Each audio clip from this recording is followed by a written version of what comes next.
This is no longer just looking out for self. This is no longer just, you know, that whole I got to step on who I need to step on to get ahead. That is not how this energy is going to work. And if you go into this period or this new era, this new age with that mentality, you're not going to get far. You're going to phase out and get stomped out very quickly because the rules are changing.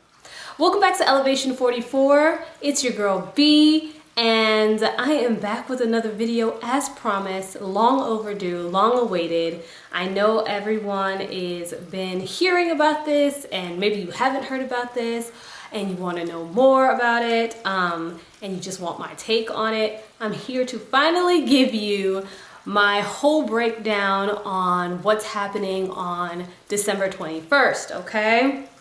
This is the day that is our winter solstice here in the northern hemisphere, then also the summer solstice for the folks in the southern hemisphere. But bigger than that, this is also the day of the Great Conjunction, right?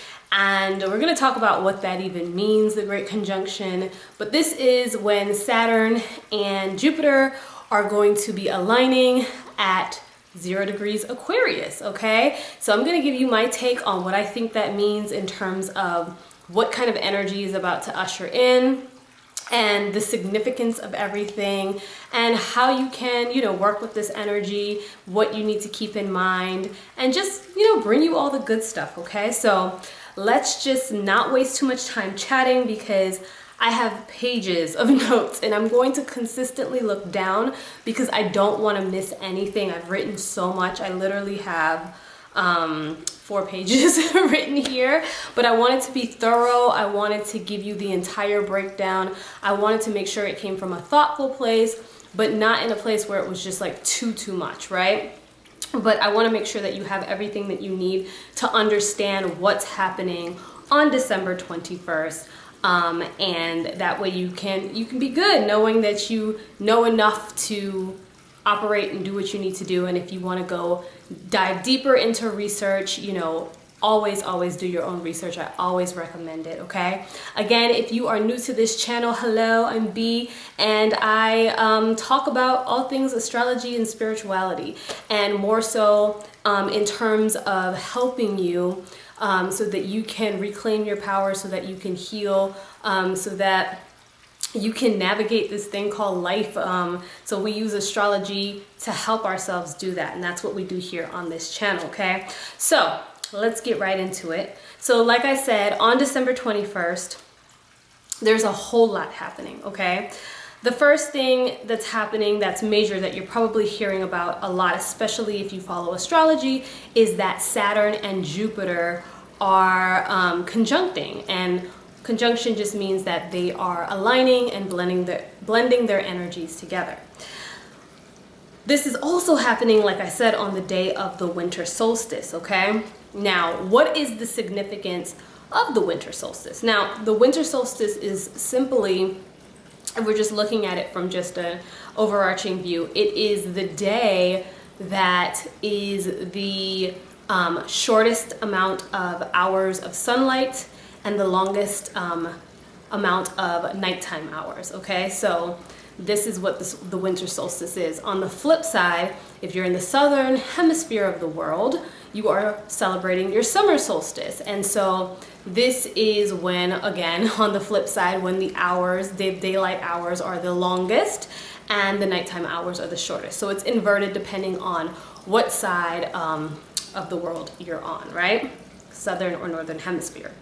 Now, what this really does is it marks, for us in the northern hemisphere, I'm just going to speak for us, the winter solstice marks the start astrologically of the winter season, okay? So the start of the winter season, what is the winter season?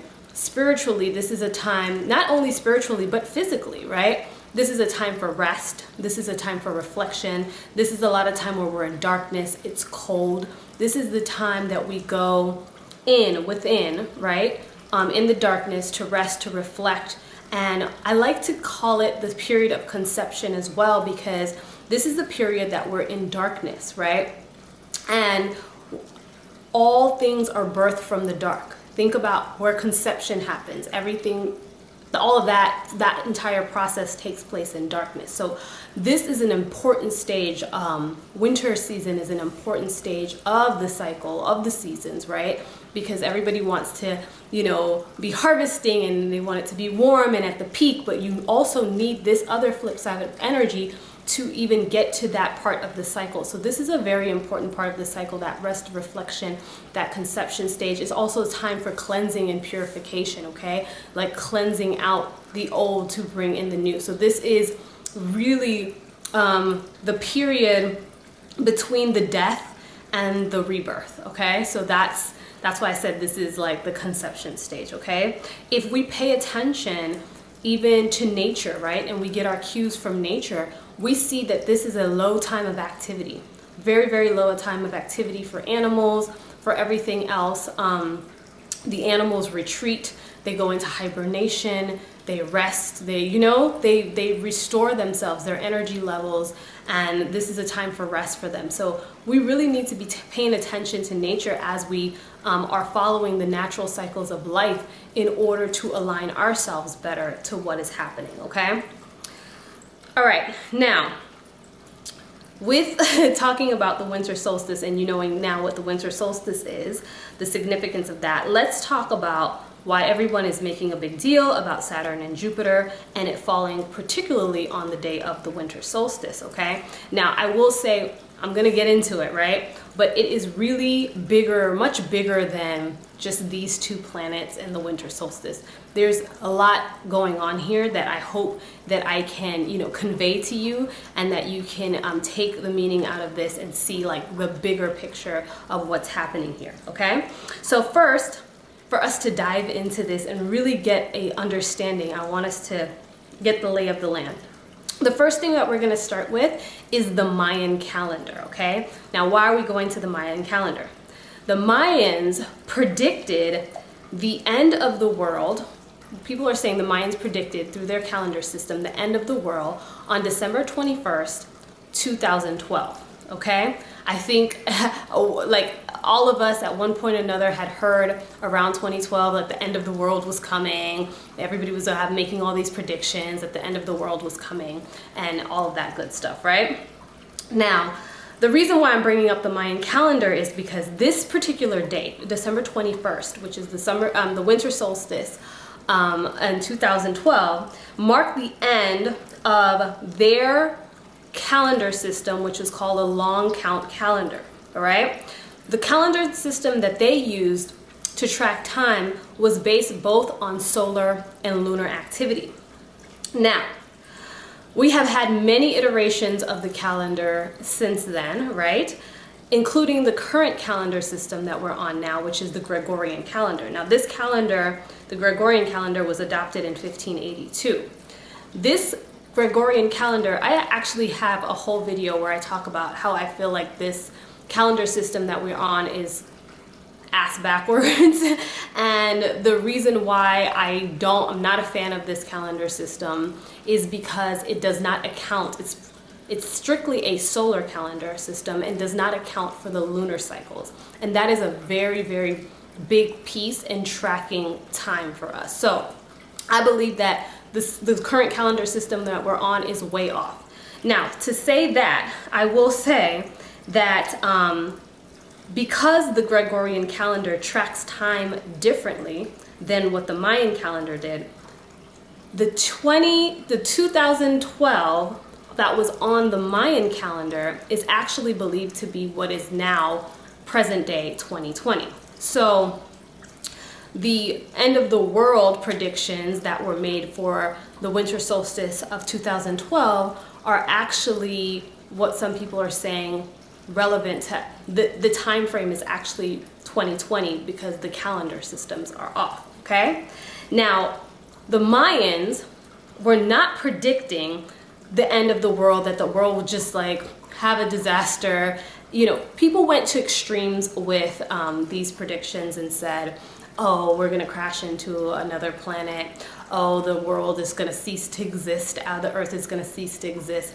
The Mayans weren't predicting the end of the world in that way. They were predicting more so or saying the end of one cycle and the start of a new cycle, okay? Now, and the cycle, we can talk about them as ages, okay? So this is what we're going to be getting into, the astrological ages next, right? So what they predicted was transformative events that would take place around this time, right? Both spiritual and physical, okay? That would occur and be a catalyst for a new era or astrological age. Now think about all of the things that we've experienced in the recent years, but even think about what we've experienced just in 2020 alone, okay? Think about the spiritual awakening that has been happening over the last couple of years as people have been like, you know, been waking up almost out of like this zombie-like trance. And then also a lot of the things that are happening physically, you know, in our world with this, and you know, particular virus, with all kinds of other things that have been happening that have literally like been the catalyst to pushing us forward into a new time, okay? So just think about this as I continue to talk. Now, I mentioned astrological age, that the Mayans were predicting that this was there were going to be events that happen that push us into a new age. This would be the end of one cycle, but the start of another. So what is an astrological age? So I'm going to just read it verbatim as I wrote it down, the official definition. So an astrological age is a period of time where there are major changes in the development of the Earth's inhabitants, mainly culture, society, and politics, okay? Right? Each astrological age spans around 2,000-ish years. The reason why I say 2,000-ish, no one knows the exact cutoff point for how long an astrological age is. Now, some people speculate that it's around 2,160 years, but no one has a definitive answer. So 2,000-ish years is the best that we can come up with in terms of the age timeline, right? Now, there are 12 astrological ages that correspond with the 12 zodiac signs. So you have Aries, you have Taurus, you have Gemini, so on and so forth. So each astrological age corresponds to a particular zodiac sign. Now that zodiac sign, the qualities of that zodiac sign will influence the theme of that period. So that 2,000-ish years will be influenced by the theme of whatever that zodiac sign is for that age, right? So one thing to note with that though is that as we move through the ages, we actually move backwards. We're in the age of Pisces, so the sign or the next astrological age we would move into is Aquarius, because Aquarius becomes before Pisces. I hope that makes sense. It's a little confusing in this sense, but I hope you guys can pick up what I'm putting down, okay? Now, this is mainly, the reason why it goes backwards is mainly just due to the Earth's axis, okay? And the tilt within the zodiac constellation. So the way that the Earth is tilting, the way that it just so happens to come out is that it moves backwards through the zodiac constellation. So that's kind of why we're going backwards instead of forward. Because if you think, oh, we're in the age of Pisces, shouldn't we be moving to the age of Aries? No, actually we're moving to the age of Aquarius, okay?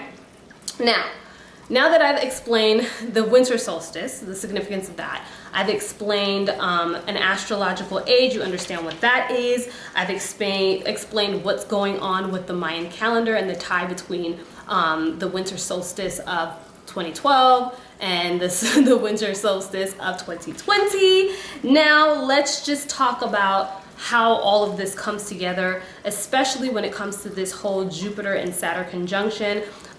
Why do I think, and why do others think, that this is the actual start of the Age of Aquarius?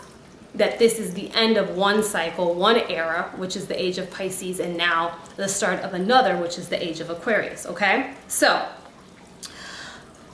in order to understand this, let's also break this down, okay? So, the era of the age that we've been in, that we are getting ready or we're moving out of, is the Age of Pisces, okay? Now, the Age of Pisces is also called, or also known as the Christ era, okay? This is where spirituality, all the Piscean traits like spirituality, religion, faith, beliefs, reign. This is what was like, you know, supreme. This is what kind of like set the tone for everything during these last 2,000-ish years, okay?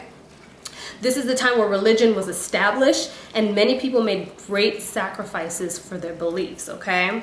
This is also the time where illusions were big, because the other side of that Piscean energy is illusions, it's fear, and it's also over trusting in people who seem to be in powerful positions, okay? So these were also some of the big themes that were coming out of this last 2,000-ish years. Now, the Age of Aquarius is totally different in terms of energy when it comes to, you know, what it's bringing to the table. So during this transitionary period, you know, as we're moving out of Pisces into Aquarius, you've got people leaving religious institutions by the boatloads, okay? They're literally, religion is literally crumbling and getting more desperate to like lock down control, right? You have also the illusions coming down, you have the curtains coming down, people seeing what's really happening, what's going on behind the scenes. They're starting to see all of the facade and all of the tricks that were used to keep control over people, control over their minds, control over the masses, to keep them locked in a certain position. The Age of Aquarius is different in terms of no one is going to be locked, no one wants to be locked down under this energy. This is about utter and sheer freedom, okay? Now, Aquarius is ruled by Uranus, I say Uranus, which is known as the awakener. Why? Because this energy causes unexpected changes, okay? This is progressive energy. This is the energy that does not like to be restricted, locked, or controlled. This is freedom, okay? This is literally about freedom at all costs. This is energy that's like literally liberation, freedom, improvement, progression. Under this energy, like I said, we seek freedom at all costs. We celebrate originality and uniqueness. We want to advance globally, okay? So that's technology, that's innovation, that's information. That is what this energy is bringing to the table. We want to make the world a better place under this type of energy, okay? And you can already see the effects of that, how we've been transitioning, this little transitionary period that we've been in as we've been like transitioning out of one energy and getting ready for the next one. You can see how all of this has been at the forefront, right? Now, this is a time where we want to combine our social and our intellectual pursuits. This is all about building community. This is all about, the reason why this is called the Age of Information is because this is all about the sharing of information and a building together to build a better place. This is literally what this energy is focused on, okay? This is an energy that makes us thirsty for knowledge, where science and reason are pushed to the forefront and religion is pushed down, okay? That is literally the flip side of all of what we've been experiencing in the Age of Pisces. So this energy is completely different. This energy also has already started to show up. So these things are already starting to make themselves known, even though we hadn't officially gotten into this energy yet. Now, why do I say 1221 is when the gate opens and we're there? This is why. Jupiter and Saturn will be conjuncting, which means that they will be aligning and blending their energies at 0 degrees Aquarius, okay? Now, anytime you have 0 degrees, a planet at 0 degrees on a chart, that means that there is a portal. There's an energy portal that is open, okay? A fresh energy portal that is open. So, all right, not only will Jupiter and Saturn be at 0 degrees, we have 2 other planets that are going to be sitting at 0 degrees, okay? So we're going to have 4 planets sitting at the 0 degree portals, all right? Not only that, we're going to have 3 conjunctions, which means 3 different interactions of planets that are combining their energies on this particular day, okay? And this is all lending itself to the whole Age of Aquarius, what that means, and ushering that in. And I'm going to tell you how that works, okay? Now, Jupiter and Saturn are known as our social planets. Jupiter, which is all about our luck, our fortune, our expansion, our higher knowledge, our high mind, our wisdom. Saturn is known as the planet of restrictions, time, limitations, structures. When they're joining together at this 0-degree portal in Aquarius, this is helping to usher in the new astrological age. Saturn and Jupiter conjunctions in general are rare, and they're usually noted to start a new type of cycle. Jupiter and Saturn are the right planets to usher in this new energy. One, because Jupiter is here to help us expand. It's here to help us feel optimistic and to capitalize on that energy and feel and really think in a higher way, and to, you know, kind of go in and just like be excited to tackle or to do something new and to usher in something different. All right. But Jupiter can also go overboard very quickly. So Saturn is also here to help rein things in, because Saturn is about putting those guardrails on it, putting those restrictions down, and also helping us build those foundations and those structures in a way that doesn't allow us to go crazy. So Saturn is kind of there to keep Jupiter in line in terms of energy, okay? So that's why these two meeting at that 0-degree portal in Aquarius on 12/21 is so significant. The other thing that is happening, like I mentioned before, there are other planets that are sitting at a 0-degree portal. Now the sun will be conjuncting Mercury at 0 degrees Capricorn, okay? At the very same time that we are having this winter solstice, and at the very same time that Saturn and Jupiter are conjuncting at 0 degrees Aquarius. Now, what does this mean? The conjunction here between the sun and Mercury in Capricorn put a major focus, okay? It's highly beneficial and put a major focus on our thinking and communications.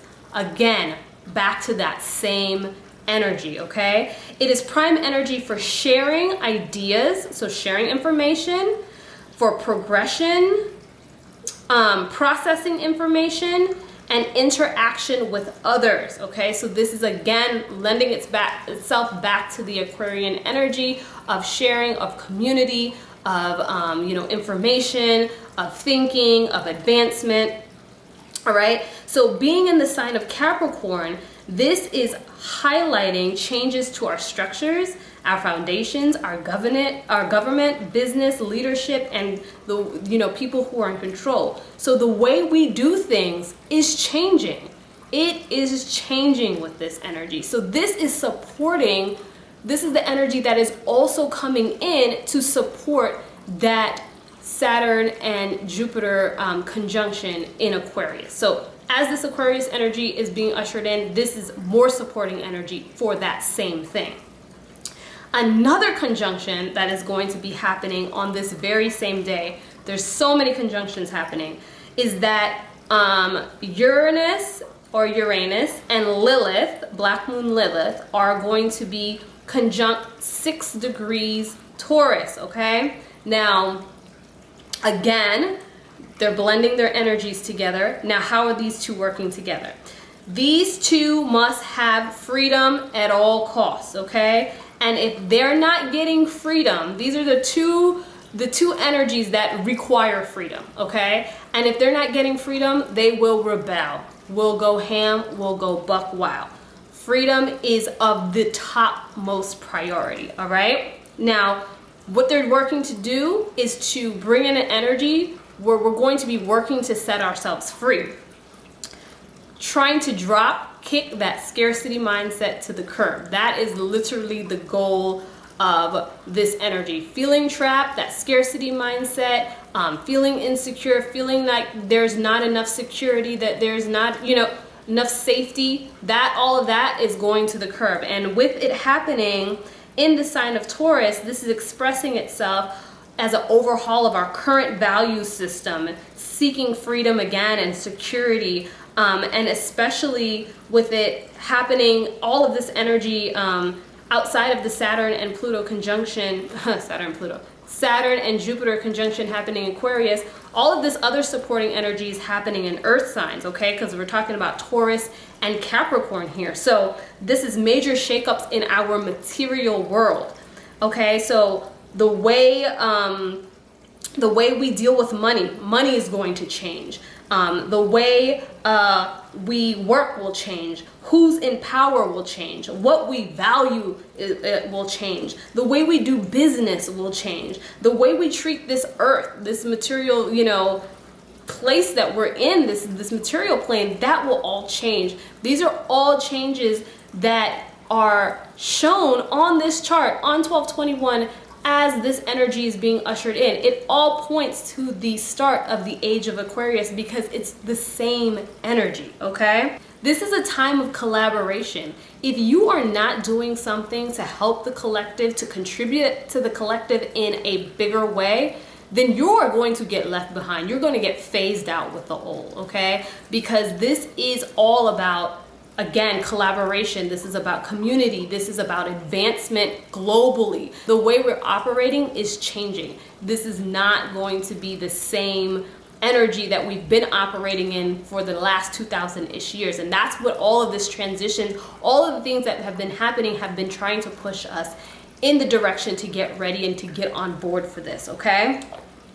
And furthermore, I will say this, okay, that the transitioning that is happening is not only between the themes of the ages where, you know, this theme of Pisces, of this whole religious and being under control and everything, and moving into Aquarius where it's information and it's freedom, it's not the only thing that is happening. There is also a transition, there is a split happening in the actual dimensions or the experiences that, you know, some souls are having here on this earth. There is a split of dimensions, okay? And I had already introed this in a video I did at the beginning of the year where I talked about 2020 ascension symptoms. I talked about that, so I'm gonna go ahead and pop in what I said in January of 2020 here so that you can listen to it. You hear me talk about we're moving into a period as the earth is raising in vibration and our consciousness is expanding and we're rising with it. There is going to be a great divide, right? You're going to be having the haves and the have-nots of the spiritual world. And that means that you're gonna have this high conscious, high energetic level or high vibrational group, right? And that's what I want to say. And then it's going to be this very low consciousness, very low vibrational, just really destructive group. And there's not going to be a middle ground. Like I've said this over and over again. There's not going to be a middle ground. You're going to have to fall on one side or the other. So it's either you do the work and you come along, or you're going to end up down here in the bottom, right? There is definitely a split happening, and this is, I feel, why some people during 2020 have literally thrived and are thriving and are going upward, and there are some people who you look to and you see like it looks like they're just, everything's just falling to shit, and they're just, it's almost like we're living in the same place, but it's one world that's sitting on top of another world, and we're having two different experiences, although we appear to be in the same space. So that is why things, I believe, are affecting people differently. It's all about your vibration.